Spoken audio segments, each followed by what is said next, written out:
Now today I want to talk about the 501S, H501ss. It is one of the hottest drones that I think Hubsan has put out.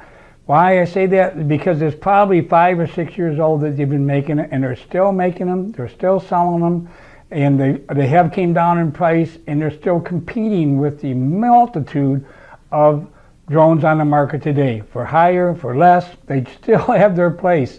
And those who got them sometimes will buy one more than one. It's a great drone. It's a lot of fun to fly. It's smooth, it's operational. It's a GPS drone, brushless motors. It has all the basics that you want to have in a drone. And it looks awesome too. It's got some real class too about it, which means something when you put it out in the air. What I want to talk about today is the case that I got, how I use it, and what I put in it, and maybe give you some ideas of how I set mine up to maybe a little different than yours, to get good distance, get good control. It's all about being able to go out there and fly comfortably, and that's all I want to talk to you about today and show you how I did it with my case. First off, starting out with the case. The case it's got an aluminum frame on it. It's a hard cord inside. It's a hard case. It looks like a suitcase, and it is, like, you know, but it's all padded inside. And the beautiful thing about it is it's made for this drone. So the drone fits in there appropriately. You don't have to worry about cutting out too much, anything at all. And you find these little spots and you really put almost everything you want in it. Let's take a look at a few of the things and how it goes. Number one is this little bag here. Because you can't put the propellers on the drone and have it in here with the box. You could put two, but it's not worth it to do that in case you pinch it or something. So I keep the propellers in this little bags just so they all stay together, and my tool that unlocks and locks it is also on there. The drone itself fits perfectly right in this position right there. When you close it up in the back, it's, again, take a look at that. It's an awesome looking drone. It just really is. The way it goes through the air is so thin line, it flies through the air really well. Now, there's no gimbal on this, so the camera gimbal, there is none. So it's like airplane mode. So if you any other drones, it might say, when you fly it, it is just like being in an airplane. If it moves like this, so does the camera move like this. But you're on a calm day and with good control, you can get some pretty good shots. The camera in it's a 1080p camera. Now, there's nothing wrong with the 1080p camera. In fact, more things that you can do with the 1080p camera. That's all you need for YouTube and many, many other applications. But it gives great color, I think great contrast and rich colors. And you'll see some as we do this video here. And it works great. You know, it's really nice to be able to pop out and take out for a flight. Now, the other thing that's kind of nice is there's not proprietary batteries. These batteries you can get online just about everywhere, and what they are is they're a 7.4 volt, 10C, 20 watt, and they work really well. They lock in there pretty good, they snap together, and you can get 20-minute flight time. I actually can get 20-minute flight time, even flying it pretty roughly, without a doubt, which is something that that you end up doing because you're a pilot. The other thing, this will also fit. Here's the charger. And here's with the coordinate, I have that. It's a nice little place to put that. It locks in there good. I rarely ever use it, but it's nice if I'm someplace else and I'm not at home, because at home I got a charger that charges these type of batteries, which I duly like. Now the other thing you're going to have, I suggest, is this charger here. Here's the actual charger unit. That's the block here, and they work. I think they're a little slow. It takes a while to get it up to charge, but they do work. Here's this little gadget here, and I hope I can get that in the camera here. You can see a really good shot of it. But this little item right here is a battery checker. Now, you can do a lot of things with this battery checker, but the number one thing you do is to check the battery. So you know how much juice you got before you take out flying or when you come back. And what you do is you start out with the black. On the one edge, it has a little digital readout here. And when I plug this in there, it's going to be pretty loud. I don't know how it is on the mic. But when I plug that in there, it gets really, really loud, and it shows me the voltage. It shows, number one, it's 2 cell on these batteries, and there's 7.4 total. So there's 3.7, 3.75. It's showing me each one plus the total voltage. So the reason it's like 3.5 or 3.6 in here is because they're in storage mode. You don't want to keep these batteries at 100%. You always want to have them in storage mode. That way they'll last longer, you have less problems with them, and all the way around it's the way to keep them. Charge them up before you're going to go out flying. Charge them 100%, go out and fly, and then keep an eye on it. When you come back, check. 9 times out of 10, I can go out and do a really good flight with the full battery, and then when I come back from that flight, it's almost at 7.6, which is right about where I want it. So I don't even have to do anything by charging it up or bringing it down. That's one of the better things to do it for sure. You know, the other thing that came out shortly after this drone came out is a unique little watch controller. This is a GPS watch. It actually has and can do everything your main controller can do. One step better is because it's so tiny that you can actually, and the nicest thing about it is it does. You can fly it. You can do everything you can on this. You just don't have the distance, of course. And you don't have exactly the same control, but you ain't going to lose your drone. You can move it up, down, sideways, move it any place you want to move it, and it works quite well. You'd have to learn a little bit about it before you go out. You don't go out until you got it under control, but you've got good control of the elevation, how fast you're going forward, backward, side, just like you would. But the nicest thing about it is it can do circle mode and it can do follow mode. And the unique thing is you can put this on your wrist, set it up for circle or follow mode, and then you can start walking, and here's this drone following you, and absolutely nobody knows that's you. It's following you. It's like somebody comes up and says, "You see that drone?" I says, "Yeah, I know, it's been following me all day." You know, I mean, it's that kind of thing. It does not, you're not usually with the drone for follow me, and everybody in the world knows you're carrying this drone and it's following you. So that's kind of unique. It's something to have. I think on Amazon it's like $30. So, I mean, if you're into this and a little crazy like me, you'll get one and use it every so often. Not a lot, but it's kind of unique. Probably one of the biggest improvements you can make on this drone is in the remote control. You have a lot of opportunity to put new antennas on it, external antennas, to give you better distance, better control, and they're quite easy to put on and install.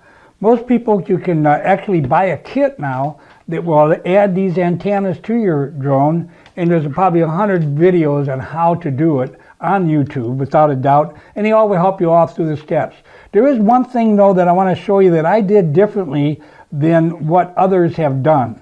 And not that what they did was wrong or anything, but that I think works out a little bit better. Most everybody puts it on their top right here. They put the antennas through this little block. It looks like there's a little knockout, and I'm sure that's why they do it. And then they run the cord and so forth according to the mainframe there. Not a problem, it works well. Except every time that they want to fly, they have to take their drone unit and they have to bend this back so it's up perpendicular to your drone. And here, parallel to your drone, you won't want to do that. You don't want to have to do that. If you put it on top, it stays up nice and straight, and wherever you go, it goes with it. The other thing you want to do is get a screen.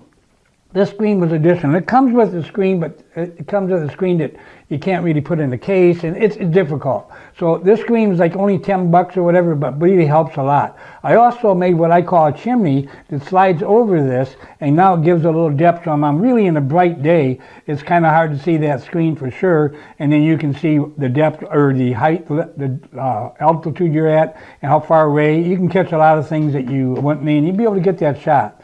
Now, of course, it has your camera on one side and your video on the other side, easy clicks to make that work. And it has a basic controller like any other controller you use. Now, the other thing it has is it has two switches on the top in this particular model. One is for GPS and the other one's to come home. So if you get your drone right out there and you lose control on this, fortunately it has a failsafe. I can't tell you that that works because I've never went to that distance to have that happen. But the home button I have used, got out there, tried it, make sure it works, hit the home button, and it comes back. Now this particular firmware in this, it goes back to the controller. If you lose control, the connection, it will go back to your home start part where you first started the drone off. So keep that in mind. If you move around and whatever, I kind of like that actually, because if I'm flying the drone and sometimes I'm walking a riverbank or whatever, I can have the drone come back to me, and I'm pretty sure it will. If I lose a little bit of visual sight or I'm not sure, I'll have it come back to me. So I like that part of it for sure. But if you have good you lose connection, it's going to go back to wherever you started that. So keep that in mind. But the other thing, it's got a GPS. Now this is kind of unique because a lot of drones don't have a GPS where you can disconnect it, turn it off. You turn on the GPS or turn off the GPS. And of course the GPS, when you put that in, that comes up and that works with the satellites, and it says you have 6 or more. Get as many as you can. Be patient. Let you get yourself 12, 13, 14, whatever possibly you can get in the area you're at. The more you have, the better it is to fly. It's easier to fly. It's more stable. It holds together good. You don't have to worry about that. So when you flick this switch, so you say, well, Mike, why would you want to check the switch off? Well, there's times you do. When you make a video and you want to make a nice slow stop and go, well, the GPS is going to stop that abruptly and make your drone go like this. Now, we don't have on this the 3-axis gimbal, so our drone goes like this, our camera goes like this. So if you turn off the GPS and then you go, and now when you hit the brakes to stop, it will stop slowly, it will go out. But you have to be cautious because if the wind hits it, the wind's going to move it too. So you have to be a little bit more careful when you're flying with it, but you can do some really unique and nice flowing shots that doesn't have that GPS interruption that stops you, jerks you out, go back and forth. The other thing you can do without the GPS is you can get more speed because it's not fighting the GPS signal as it goes along. The biggest thing is to play with that in a wide open area, you know. Almost everybody says, because a lot of you out there are getting this drone for the first time, like price point and whatever, and it's an excellent investment. But get in an open area. Get really out in the open so you can see it go. Never let it go out of sight. Don't do things silly. Don't try to go so high that you can't see it no more. It just doesn't pay. You lose it, and then, you know, then you're done. Now, the other thing you see that isn't on most of these drones is this steel bracket right here. You know, when I go out, I have this probably in the back of my car, and I'll open this up and take the drone out. I won't walk around with this suitcase-looking thing. They may think I have a bomb to chase me down. I don't know. But I love the case, but I don't necessarily like to walk around with it to find a spot that I want to fly. So I'll drive somewhere that I want to fly. I'll grab this. I can grab this in the drone with one hand and carry it, and anything else, maybe the platform that I do for the home point takeoff thing. So I'll do it like that, so this makes it much easier to do, much easier to control. The other nice thing about this cover, I can put this on, I can take my props, I can put this right next to it, and I can get all set up in the back of my car before I even take off, you know. And then that way, when I take off, I'm all set to go. I got batteries in there. I may put one battery in my pocket or something if I'm going out for a while, but most of the time, I will not. I will just take off, go fly, go to another spot, go fly, but that's all there is to it. So that works out well. Now, this wasn't hard to do, though. What I figured out, this is like a cabinet you can get from Menards or Home Depot, a cabinet lock, and then you drill the 2 holes. You may have to grind it down a little bit to get the screws not too long in there and work tight. But, you know, it's a big improvement. As silly as it is, it's a big improvement in how it works. Yeah, I like that for sure.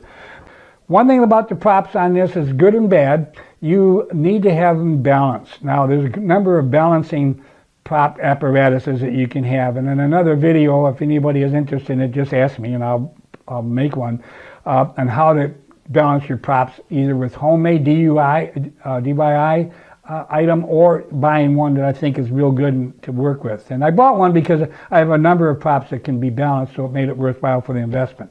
But a balanced prop will actually take away any jello that you might get. And if you don't know what jello is, it's sort of a screen going like this, vibration from the propeller being off balance.